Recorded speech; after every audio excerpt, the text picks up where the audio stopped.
Hi guys, and welcome back to World of Tanks, and yeah, a bit of a mouthful for the title of this one, American Dream Machines Op Reward Tanks Overview. Now, as some of you may have noticed, I've actually created and featured a playlist across all my other videos, and it's the reviews of the 5 reward tanks you can get for the American Dream Machines Op. And over the last few days I've been asked a question quite a few times, which is, you know, which reward tank would you like? And it's either just which reward tank would you get, or which one would you get out of such and such. And instead of only being able to give a very brief response to you, I haven't been ignoring you, I have read them, and I thought I'd put this video up because not everybody would actually want to watch 5 tank reviews, you know, and that's fair enough, I get that, you know, that's understandable. So I thought I'd do this one. There's one match in each of the tanks and give a bit of an overview of it and try and show it in action, and not in a fantastic game, not in, you know, some awesome damage ace tanker game, anything like that, just an average match in each tank, just to show you what you could expect, you know, what most of us can expect from these, you know, the sort of average players, and just an average match. So here we are with the tier 3 Locust, yeah, tier 3 premium. It doesn't get preferential matchmaking, but it obviously doesn't get the standard light tank matchmaking with it only being a tier 3. So it sees 2 tiers higher. This is a tier 5 match, and it's got a 37mm gun, 26.2 rounds a minute, 56 pen on armor piercing, 40 damage, 78 penetration on your premium rounds, which are APCR, and HE 19 and 50. Good aiming time at 1.71 seconds. Accuracy's a bit, well, leaves a bit to be desired at 0.41. It's got decent traverse, not the best, you know, if you're going at speed you'd have to take it a bit wide, but it's quite nimble through these, you know, buildings and what have you. But it's 40 degrees on the hull, 40 on the turret. You get a 330 meter view range, 25mm of armour all round on the turret, and the hull is 25 on the front, 13 on the sides and rear. You've got 250 hit points, 57% silver bonus, and a 60% XP bonus, and that's basically all of the stats out of the way. Now, the front of this, when you're in tier 3 matches and you're moving about quite a bit, and especially against, you know, the sort of rapid fire machine gun type, you get down to sort of tier 3 and 2, can bounce a few shots on the front, not so much sat still. You do tend to have to be moving so they can't get a good shot at you, but it's quite a fun little tier 3 light tank. And in tier 3 games this can be quite a devastating little machine, and in tier 5s it makes a very good sort of passive scout, or even sometimes an active scout as well, because it's small and it's nippy, and because it is so small it is hard to hit. Now, in tier 5 matches it does have penetration problems against some tanks, and you'll see here I'm not really aiming my shots very well, and I do pull myself together and start aiming my shots and timing them, should I say, better, and just going for I'm going to pen on the side, and I do switch my APCR because otherwise it's going to be very tricky. And there's a couple of close misses here from the other enemy, allied friendly tank, light tank even, when I can get my words out. So yeah, there are penetration issues, and I know that sounds very wrong when you're in tier 5 matches, and I was going to do some passive scouting, but everybody just went haywire, so I thought, well, if you can't beat them, join them. But that's why I've got binoculars on it, mainly for the tier 5 matches, sitting in bushes doing a bit of passive scouting, like a peeping Tom. But anyway, like I say, not the best matches, came down there 4th, but it just sort of gives you hopefully a feel for these tanks and what you can kind of expect out of it. I would like to have got in a tier 3 match in that today to actually show it your top tier, to show you how good it can be, but I think I might have got a couple of those in the actual review for it. So any of these that you want to see in more detail, do go and check out the reviews. Now, moving on to the tier 5, the Ripper. And, sorry, just before I do, tier 5 match, with the Locust, what I would say is go for one of the other tanks, and if you've got time to work up enough points to get the Locust afterwards, do that, because it's cheap enough to buy anyway. It's only 900 gold, which is just under a fiver, so I would say don't bother going for that one, go for one of the others, and if you get time, get the points to get that one as well. Now, tier 5, M4A2E4 Ripper. and there is an M4A2E4. This is the Ripper with the paint job on it, with the tiger sort of as a homage to what they did in the Korean War with the tanks. Well, what the Americans did with their tanks. Now, it's obviously the same tier as the M4 Sherman. Anybody who's been through the M4 Sherman, the gun on this and the turret are essentially the stock turret and gun from the M4 Sherman, so that's going to give you a very good idea. However, this does have more armour on the front, and it is, well, better sloped as well. 64mm of armour on the front, but we'll get to that in a moment. So you're going 15.75 rounds a minute. 92 and 110 for your standard AP rounds. Your APCR are 127 and 110 damage, and 38, 175 for your HE. It's a 75mm gun. Aiming time's not great, but it, you know, could be worse. 2.06 seconds. Accuracy is a bit off though, 0.46, but then again it is on the Sherman. It does feel a bit sluggish, with a slightly underpowered feeling engine. And did you notice at the beginning, I did forget to mention this, when I was looking through the gun, moving it side to side, you saw it bobbing up and down. There's the drivers and assistant drivers hatch in front. They do get in the way of your gun depression, so do bear that in mind. 37 degrees of full traverse and 39 turret traverse, 370 metre view range. Now, armour wise, like I mentioned before, 64mm on the front, and it is very well sloped, and in tier 5 you can bounce quite a few shots, and you'll see me doing that in this match. 38 on the sides and the rear, just like an M4. Turret armour 76 on the front and 51 sides and rear. It does get preferential matchmaking, so it only goes up to tier 6. And you get a 59% silver bonus and a 45% XP bonus, and it's got 408 hit points. And yeah, doing not bad in this tier 5 match. Like I say, just average matches. Just jumped in it, thought I'd sort of knock a few matches out, and I didn't, like I say, I didn't want any ace tank or high damage matches. I wanted something nice and average, just to show what, you know, what an average match looks like in these tanks. You know, it's all well and good doing high damage ace tanker games and what have you, but you know, not everybody can do that. So, don't really move too far from where I am right now, to be honest. It's I sort of got myself in a position going after that light tank at the beginning a bit foolishly, and I've not been particularly cautious in this match. I've got to admit, I've sort of played it quite haphazardly and not overly cautiously. Now there's an AMX-40 down here. Now I've managed to pen him, but I've got to keep an eye on that M8A1 because he'll probably be slinging HE, and it doesn't matter how much I angle, if he hits me, he's going to kill me. So I've got to be careful of him. And there we go, yep. I thought so. He just managed to get that HE shell and it just clipped me on the side. So that's me done in that match, but again, hopefully you'll get a sort of an idea of what the Ripper's like. Now, it's not the best tank. Like I say, the gun is a bit of a letdown. Armour wise, it's alright, feels a bit sluggish, but the armour's good for a tier 5 medium, but the gun does let it down quite a bit. But it's not, you know, it's not bad, but it's definitely not the best, and it is the gun that lets it down, definitely. So, I mean, I don't know, unless you're really wanting an M4 collection or a collection of Shermans, I don't know, I'd possibly go for one of the others. It's not bad. It's not bad for pottering about in and crew training. You're more than often top tier, and if you don't mind slinging a few APCR, it does make up for the low penetration on the gun. But it is the gun that lets that tank down. Now, moving along, tier 7 light tank, the Lycan T71, tier 9 match. Now, the Lycan, it is just a T71 with a different paint job, one of the monster tanks, and well, we'll go through the stats first. You've got a 76mm auto-loading gun, 6 rounds in the clip. You've got, well, these are all stock, obviously, with various equipment and skills. You can get the, you know, the reloads down quicker. But it's 11.25 rounds a minute, which doesn't really give you a good idea because of it being an auto-loader, you do have that gap. You know, you've got very rapid fire for 6 rounds, and you've got that long reload. But you get 175 pen.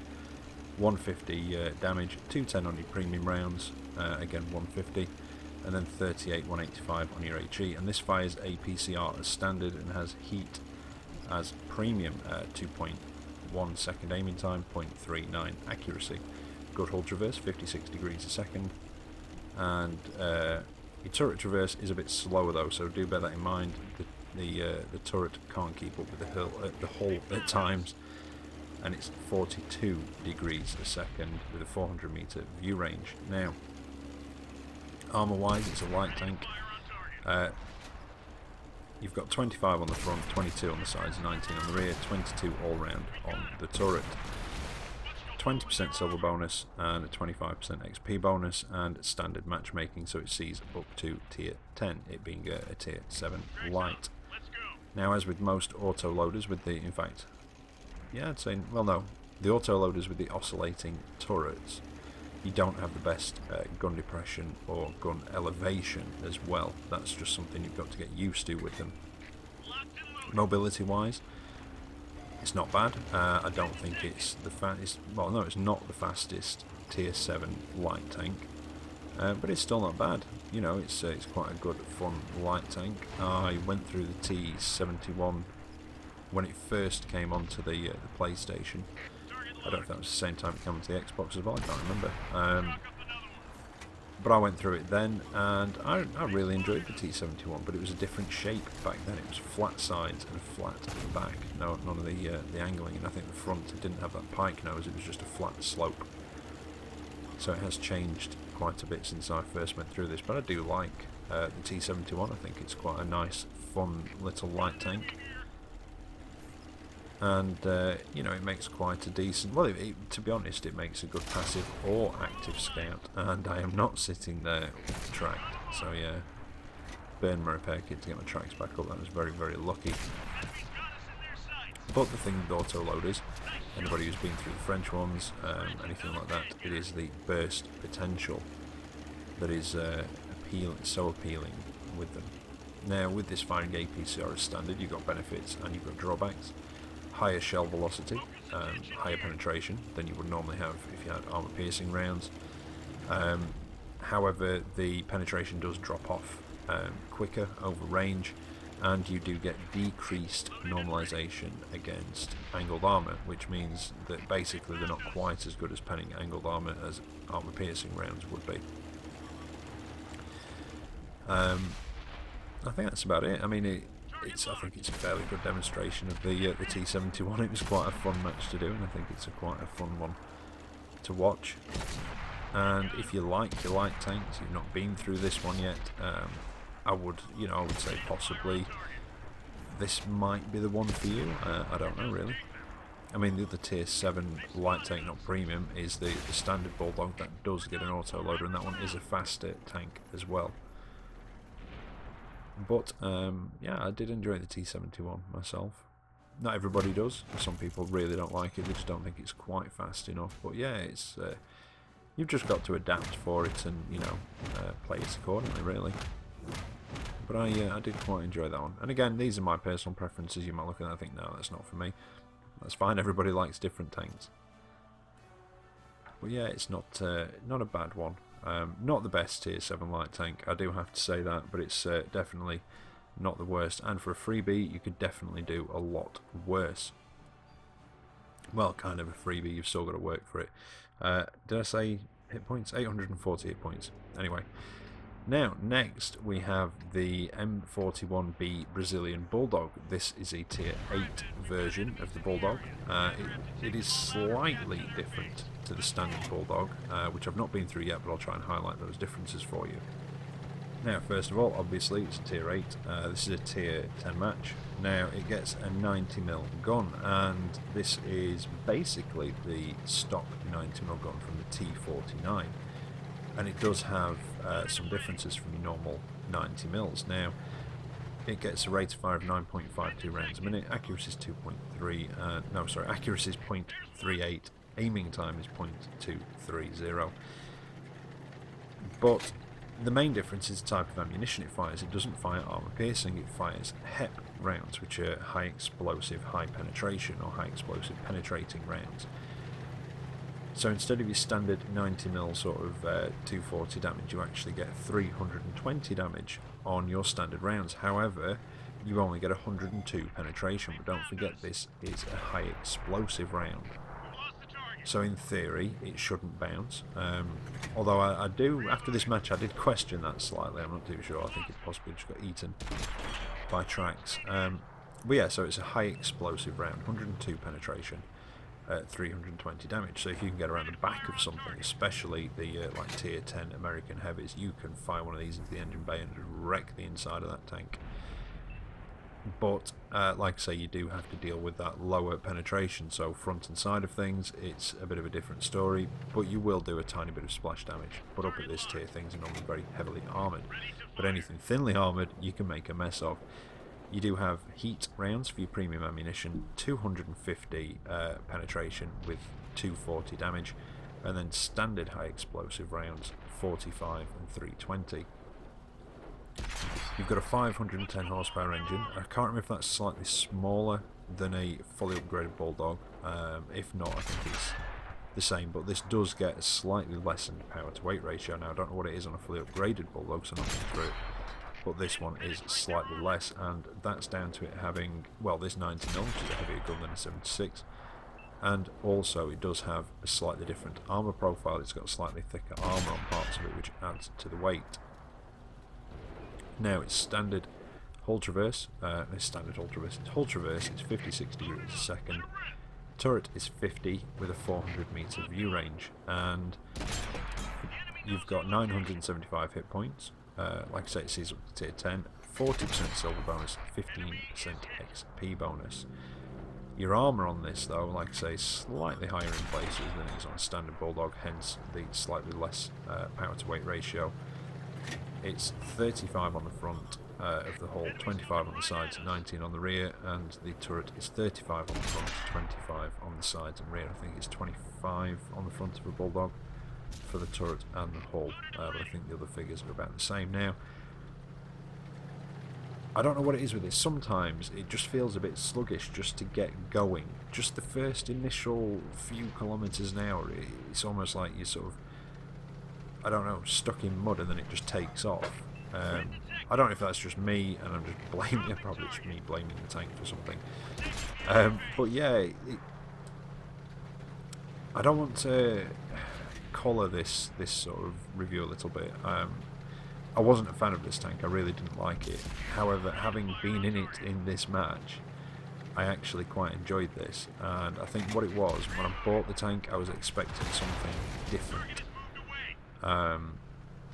Obviously I knew the stats on it and everything else, but I think I was expecting it to be a bit quicker, more like the standard Bulldog, and with it having that slightly lesser power to weight ratio, I wasn't playing it properly and I didn't like it, but I'm going to give it another try, and you know, that's just my sort of personal opinion on it. I just felt the gun was irritating more than anything else, but again, you've got to be resigned to the fact that you're going to have to fire quite a few heat rounds, and that's just to make up for that 102 damage, especially when you're in the tier 10 matches. So again, you do have to bear that in mind. I completely cocked that up and should have gone around much wider, and just trying to turn and get going, and that's what I mean, it just didn't quite get going quick enough and he could just track me with his gun, and that's me done. But again, hopefully it'll just show you the upsides and the downsides to the tank. Not a lot of assisted, but I was very surprised to come top of the table in that match actually. I think probably because of the bonuses maybe attached to it, and the fact I was a tier 8 in a tier 10 match. But yeah, there you go, the Brazilian Bulldog, so a bit slower than the normal Bulldog. The gun does take a bit of getting used to, just to use it effectively and know which ammo to use and when, and I think I'm probably going to put a bit more heat in, I think carrying in that possibly. But you do have the silver bonus to compensate for that as well. And yeah, we've just got one more coming up for you now, and it is the tier 8 medium tank, the T95E2. Now this does get preferential matchmaking. This has got very good matchmaking in this match. There's only 2 tier 8s on each team. And I'm going to start off by saying, I may not have said this in my original review. I think I don't know, I might have been alright about this tank. personally, I do not like this tank. This was probably the best match I could get in this tank, and I do better in it as a scout than I do actually with my own damage. But again, hopefully it can show you the what it can and can't do. But like I say, I'm not a fan of this tank. That's just my personal opinion. I do think that the penetration is fairly lacking on it, though. Apart from that, I don't know what it is about it. You know, there's nothing else particularly it fails at. I don't like it for some reason. Whereas I do really quite like the Legion, which is very similar, same turret on a different hull, and I think that does make the difference. Plus, the Legion has superb gun handling; it's phenomenal. But anyway, T95E2, Tier 8 preferential matchmaking, so it won't see higher than Tier 9. It's got a 90mm gun, 8 rounds a minute, 173 pen, 240 damage, 250 on your premium, which are heat again. And then 45, 320 for your HE, 2.3 second aiming time, which could be better. Accuracy is not too savage at 0.36, kind of average American accuracy really. I do feel that this tank is a little sluggish though.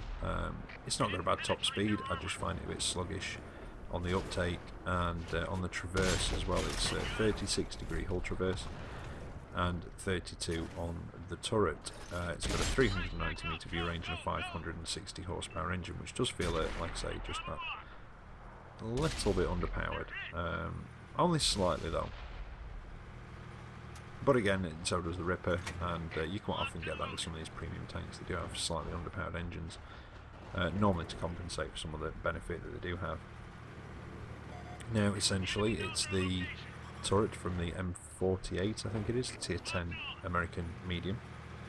You've got 1500 hit points. You get a 50% silver bonus and a 10% XP bonus. And your armour profile is 114 on the front of the hull, 51 on the sides, 19 on the rear. And the turret is 178 on the front, 76 on the sides, and 51 on the rear. But you do have a gun mantle as well as armour, so you've got the armoured front of the turret and then a gun mantle over the front of that. And like I said before, if you want to see any of these in more detail, there are the reviews. In fact, they're in a playlist which will come up at the end of this video as well. I've featured it across them, so they are there in more detail, but it is quite a patchwork of armour, this. Gun depression is not too bad at all, quite American. You do have that big machine gun spot, weak spot on the top. Machine gun spot. Machine gun cupola weak spot on the top of the turret as well, so that is something to bear in mind. Obviously you can't just sit still, pull down, because you will get penned through that.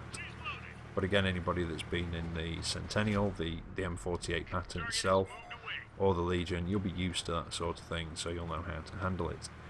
The frontal hull armour at 114, it does have very good slope into the upper glacis, so that can be quite bouncy. Not very good at side scraping though. The side armour is quite thin. And like I say, personally, not my favourite tank. I don't particularly like this, and that's not to say it's a bad tank at all. It's just not mine. I don't know. There's just something about it I don't take. I don't care for, and I couldn't even tell you what that was. But a lot of people like this tank. They do well in this tank. But the main complaint that I hear about this is low pen. But then again, look at the Bulldog. The Brazilian Bulldog. That's got low pen on its HEP rounds. The Ripper's got low pen on its gun as well. So. And it's something you can deal with, and with a 50% silver bonus you could fire some heat rounds and not even really notice it in your earnings at the end. You're not going to lose money, definitely not. And like I say, not brilliant with this. It has shown you the gun, it's shown you the pen in the VK4502A, the front of it. I did have to go for the lower glacis, but he was above me. I went against that Japanese heavy, so it will have shown you a couple of things about this, the speed of it, agility. And sneak round on the M41. I nearly got stuck there though. M41, M51, that's right. Misidentifying tanks again. Now, sometimes I did find that the accuracy on this could be a bit trolly. Normally at range. And like I say, the gun handling isn't quite as good as the Legion, which is what I expected it to be. And I think, that may have made me be a bit down on it in the review, possibly. And like I've said, it's not a bad tank. There are people that like this tank, there are people that do very well in this tank, but it's not my sort of thing. And actually, yeah, I've said that a few times now, haven't I? In fact, yeah, you'll be able to turn it into a drinking game, I think, if I say it once more. The enemy knows our location. But it's, yeah, it is a very odd looking tank, and it is a bit odd with that upper glacis. In fact, the hull kind of reminds me of the Centennial and the Chieftain. They've got that sort of, you know, on paper it looks quite weak, but then you look at the angling of it. But you've really got to hide your lower glacis. And something else to remember in these tanks as well is, again, very similar to the Centennial and the Chieftain. It's got ammo racks in the front of the hull. Just behind the lower glacis is one on the left and one on the right. So if you do unlock this one, something I would recommend is either safe stowage or a wet ammo rack, or a wet ammo rack until you get safe stowage, maybe both, something like that. But yeah, do bear in mind that you've got 2 ammo racks in the front of this. So anybody that's been through the British heavies, British mediums as well, I think, the higher tier ones, again, will be used to that, and again, used to playing it accordingly. But again, you could do much worse for a free tank, or a, well, sorry, you could do much worse for an earnable tank. But there you go. See what I mean? Did better as a scout than anything else in that match. But yeah, there you are. That's the 5 American Dream Machines Op reward tanks. A bit of an overview, some personal opinions on some of them. I don't know which I'd probably go for. Personally, I'd probably say the Bulldog. That's the one. If I was doing this op, I'd probably go for the Bulldog now. Before today, I probably wouldn't have said that. I'd have said the T95E2. But after today, the Bulldog. But again, that's my personal preference. Anyway, I hope that's answered a few questions. Maybe. Probably just created more. But I hope you've enjoyed it anyway. And I shall be back tomorrow with another video for you. So until then, take care out there. Good luck with the op. And I'll catch you next time. See you later.